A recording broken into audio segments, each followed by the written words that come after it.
ആ താറാമോട്ടേരെ മേലെ ആരാണ് മിഠായി കൊണ്ടുവന്ന് വെച്ചത്? അയ്യോ ഞാനില്ലാട്ടാ. പിന്നെ ആരാണ്? പിന്നെ ഇവിടെ ആരാ വെക്കാൻ സാധ്യതയുള്ളത്? അതുകൊണ്ട് കഴിച്ചില്ല. അതിനൊരു പൊട്ട മണുണ്ട്. മുട്ടേരെ മേലെ വെച്ച് തന്നെ അതിനൊരു മുട്ടേരെ മണം വരുന്നുണ്ട്.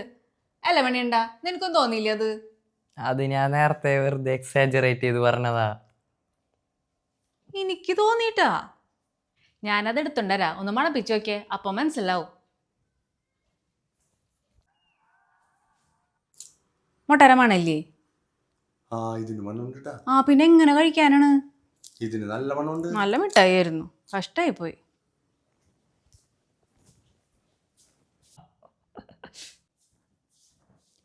എനിക്ക് മനസ്സിലായി നിങ്ങൾ എന്നെ കളിയാക്കിയതാണ്.